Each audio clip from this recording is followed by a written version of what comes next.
There is so many good tips and tricks to show y'all boys how to play defense on this game. Like, it's a lot of good tips and tricks that you can do to end up making you a better defender. Only a few good defenders only know about these certain things. If you don't believe me, ask some of your best defenders. They might be doing some of the things I'm telling you now. But as most of the time I play 2K, I am playing on a PLAYSHOT build or offensive threat. One of those type of builds. I'm mostly on scoring builds that have somewhat decent defense. They're not mostly going to be on-ball defenders. But when I play 2K, I got it to a T that I can be able to guard ball whenever I want to or when we need to get a stop. Because most of the time you guys always bring up, I'm sliding, or bro, I don't know how to stop sliding. When it comes to playing defense, it's mostly a chase game, especially how the game is played now on 2K22. It's literally a chase game. Most of the time I'm playing 2K and I'm playing defense, I'm not really holding L2 that much, because once I end up holding L2 with R2, I end up sliding out the play. So that's one key tip I can tell you. Don't hold L2 as much, and then when people playing defense, do not put that right stick up if you know you're about to play a rim runner. If you're about to play a rim runner, it's no point of you putting the right stick up, because how are you going to be able to move backwards if you have the right stick up? That's one thing as well. But all the things I'm going to be telling you today is going to end up lowering the chances of you sliding on defense and helping you actually get stops, especially if you're on a guard build, a lock build. But look, as I'm on my regular play shot, y'all boys know this is the play shot from patch 1 that I still use till this day and still get buckets with. As I only have a 78 lateral quickness on this build, a lot of you guys might know play shots have better defense than lockdowns this year. Just because having a lower lateral quickness on this game is actually a better thing to have. When you end up hitting that threshold around 89 and 90, you will see your my player to end up sliding more, but it's also key things to keep you from sliding as well to have more control of your player. But as I show you the badges, I have only 8 defensive badges. 8 defensive badges, but as I show you my catfish playmaking shot creator, you might think this is both the same builds, whole different builds. Now I have an 86 lateral quickness. As me doing tests, messing around with perimeter lockdown builds and actually playing with a two-way playmaker build, I actually noticed when you have somewhere around that 90, 88, or 89 lateral quickness, you have a higher chance of sliding on defense. Especially with the speed you get, you definitely have a higher chance of sliding on defense. But also, you gotta end up knowing when you gotta let go of that L2 or LT when you end up playing defense on this game. Because if you end up holding L2 the whole time while playing defense and holding R2, that's gonna be a big problem. Holding L2 and R2, it does speed up the actual defensive setting of moving around the court. But when you end up holding it for too long and somebody's actually a good dribbler or a good mover, whatever you want to call it, they will end up making you slide out the play, or they're going to give them an animation perfectly to make you get out the picture. But with there being a lot of information in this video, I want y'all boys to actually lock in at this part, because this part right here is going to be very informational for y'all boys. If you made it this far into the video, it's going to be very informational. Y'all might want to bring out your notepad. So I'm going to hit the mic court real quick.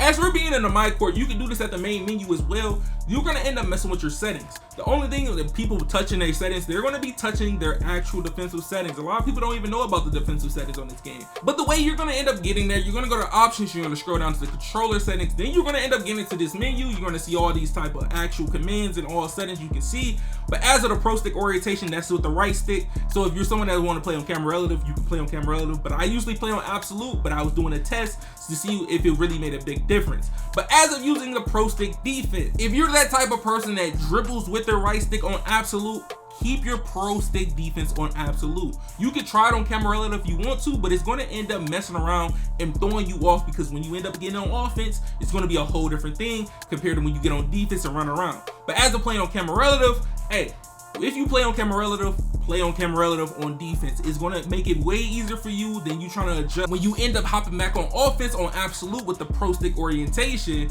you're going to end up having a whole different feel. But as of someone that's playing on absolute, stay on absolute. So look, as of who to guard, a lot of you guys take off who to guard. It's no reason why you take this off. It's literally no point. It's just a visual thing. Some people are like, oh, I have who to guard off, I'm still getting dragged, or I don't have arrow. You literally can tell when your player doesn't have arrow. He'll be standing straight up, literally. That's why turning off who to guard is very pointless. But as you get into the defensive assistance, when you get to this is going to be crucial. A lot of good players end up having this on 0 or between 20. 20 to 0, those are some of the best ones to use. I prefer using 15 and 10 because I do bounce behind different builds and different lateral quickness, so I usually mess around with 15 or 10. There are a few things that could keep you from being a good defender as well. It could be internet, it could be reaction time, it could be your build, it could be the actual lateral quickness on the build to even play defense. If it's lowered to around like the 75 or 73 and you're at guard, it's going to be harder for you to stop a guard playing defense because you're not going to be able to keep up with them running left or right around the 3-point line. But as you see, I'm playing defense, I am mostly running with them. I'm not end up hitting L2 that much because if I hit L2, I'm going to slide out the play. But a lot of you guys have asked, how do you switch your arrow when it comes to actually getting a lockdown to the point guard? All of this is flicking your right stick down or flicking your right stick to the person that you're trying to get your arrow to based on where they're planted on the floor. After a basket is scored or a turnover or a foul, once it gets into the inbound, you should be trying to flick your right stick down or towards the person you want to get to. You do not have to spam your right stick down or towards the person you're flicking your right stick to. This is one thing as well. If you keep spamming, the arrow is going to keep switching and switching and switching, or it's going to end up putting you back on the same person that you guarded. As I'm going to end up trying to press him, I'm going to switch over to Westbrook. Switching over to Westbrook, I'm right there, easily. Flicked it down one time and it put me on Westbrook. If it doesn't work on the first time, that means you're flicking it the wrong way, or you just not going to end up getting the matchup because somebody else on your team is flicking the right stick down or to the direction you're trying to get to. That's why it's very important to end up flicking your right stick down before they end up inbounding the ball, because once they inbound that ball, you are not going to be able to switch arrows unless you end up bumping the person that you want to guard. As you see right now, I'm trying to flick my arrow to switch, it's not switching. It's making me reach my hands, do all these hand moves, everything.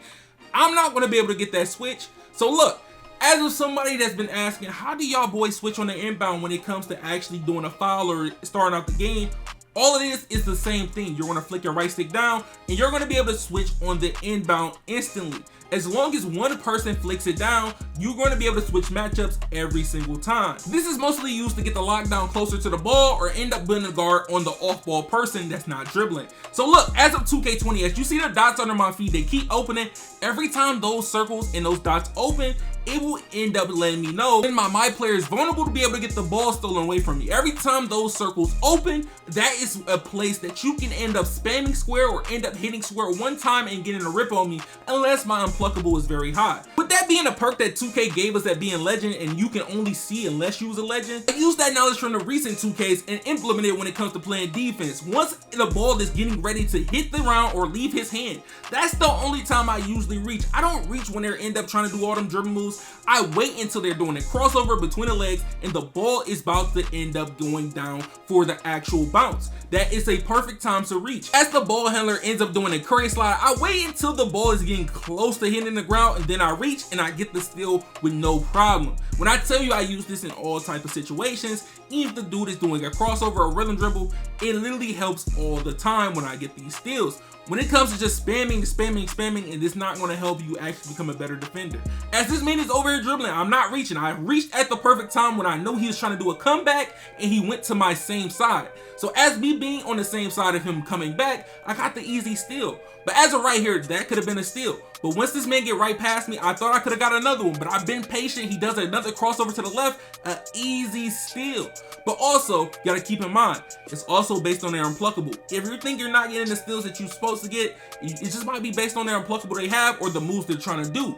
As this man did it behind the back, the ball was vulnerable and I got an easy steal by running towards it and tapping square. So now I'm gonna end up showing you what honest defense is. As Mix is on the ISO with this guy who's comboing up, doing all the craziest things you can see, this man Mix is not reaching. He's going for all the bumps, going all the cutoffs. He's not reaching. This is what honest defense is. We're playing straight up defense, literally just straight defense. You're not reaching, you're not going for it. But as he goes for the blitz right there, he didn't try to blitz him too much that he's out the play. He is still in the play. This man is doing all his combos, his dribble moves that he want to do, and he's trying to get the clip that he want. But as Mix is literally sitting down on that, gets the actual rim run Hall of Fame switches, it's a easy stop. These boys get the ball back. Now it's time for me to get on ball. He does a speed boost, nice Trae Young, got Intimidator on, get a good contest. We're back on offense. And the same thing goes even with the prior seasons. I was playing honest defense because if you didn't play honest defense, you will somewhat get burnt, especially going against Paul George, even with C. Gray, even Steve Nash. If you was playing those type of players that had those dribble styles on, you was gonna get burnt if you was just reaching and reaching and reaching. Even though if you're a good player and you know how to blitz somebody and anticipate the blitz, you still could be also playing bad defense because that's a guess. That's a guess steal. That's not a confirmed steal that you're gonna get. That's gonna be a guess steal if you're trying to blitz somebody. As right there, I try to blitz him. But as this man runs to the hole, I recover from Mix, switch, and then Mix goes right back. I go back to my man as he try to call for a backdoor, and we end up stopping the play, and we have the ball. But as of the defensive badges that most people end up using, this is one of the best defensive badges they end up touching. These are the ones that work. Some of you guys might say, oh, pick dodger, interceptor, intimidator, they don't work. They don't work as good as they supposed to, but they do work. So as of all these badges that you see, these are most of the on-ball badges that I would want you prefer to even try if you have enough badge points. As of somebody that had 8, you seen what I had. I had the ones that really matter. Clamps, hustler, I had chase down, that is somewhat here and there, and also interceptor. A lot of people sleep on this badge. I prefer you to use this badge on bronze or silver, but silver seems like it works the best. But how interceptor works now, you have to move into the pass. You can't just stand there and tap square. You can get some steals like that, but running into the actual lane and tapping square, you're going to get it most of the time. But as of badges like pick dodger, intimidator, you might be like, that's very controversial. A lot of times with pick dodger, like I told you guys earlier, if you're using pick dodger, you cannot hold R2 and L2 because it will end up sucking you to the screen. The best thing to do when you use pick dodger going around screens is not holding none of that. You just move your left stick around the screen, or unless you're going to go fully under the screen or fully over the screen, as your other teammate is going to end up playing hedge defense for you while you can recover. But as of chase down artists, a lot of you guys might say, what should I put chase down artists? All you need is on bronze or silver. Bronze or silver definitely get the job done.